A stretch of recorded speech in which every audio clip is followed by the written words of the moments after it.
human journey to the stars started here in Downey because these first true spaceships and the first step to the moon off of our own planet was begun right here. Vultee was the first big corporation to spend a long time here, and they built over 13,000 aircraft here in the 30s and 40s. The Apollo program was designed and engineered here in Downey, and much of the manufacturing for it occurred here. During the end of the Apollo program, the shuttle program started, the first space plane, the first reusable spaceship, really. And they were also designed and engineered right here in Downey. At one point we had over 30,000 jobs of high-tech innovation and technology jobs, the most modern technology at that time. So it was a thriving community that had 30,000 jobs, that had a surrounding area that was very proud of its history. The program phased out at the end of the 90s, and the Boeing company had purchased what was then Rockwell Corporation and decommissioned the site. When Boeing left in 1999, it was a big blow and shock to our community. We not only lost the job, but we lost a little bit of part of who we were from our legacy and our historical perspective.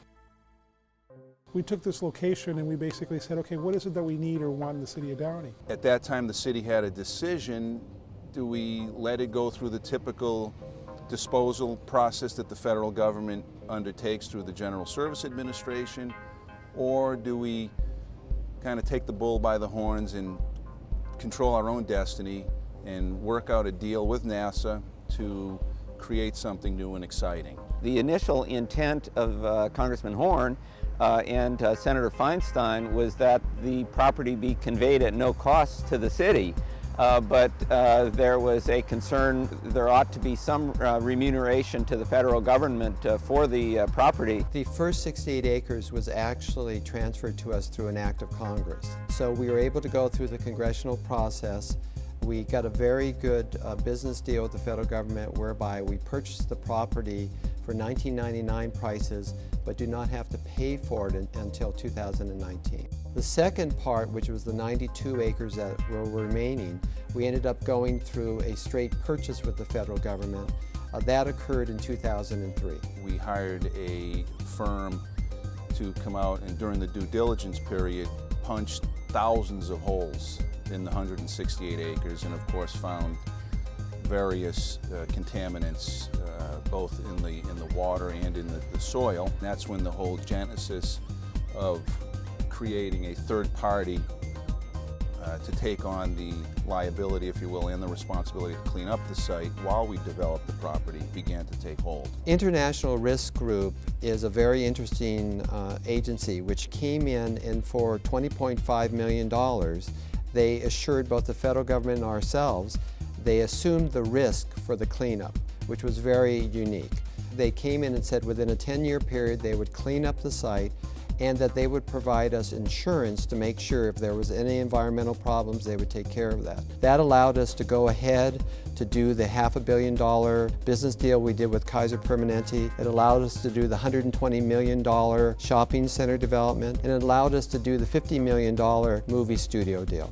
The buildings are really unique in that because they were airplane factories, they've got a huge clear span, which is there are no columns inside the buildings for probably 200 feet width, which gives the set, the artistic people, huge amounts of room to build enormous sets. We also wanted a way to transform our history, to set up the next generation of space exploration, of science and math, and teach our young basically what happened at this historical site. Thus the Columbia Memorial Space Learning Center was born. We're focused on inspiring kids to make career choices that will continue the exploration of space through robotics and through human spaceflight.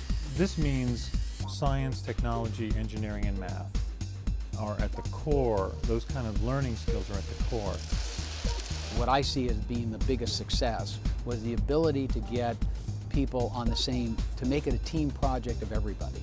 It was in the best interest of the federal government to see this go a certain way. It was the best interest of the state to sign off and see it go a certain way. Same thing with each one of the developers that were going to come in, and obviously from the city standpoint. We're taking a historical site that had a lot of problems with it, and we're preserving a lot of it for the future, but yet we're utilizing it to the best potential use. And I'm very proud of what the City of Downey has done to be able to do that.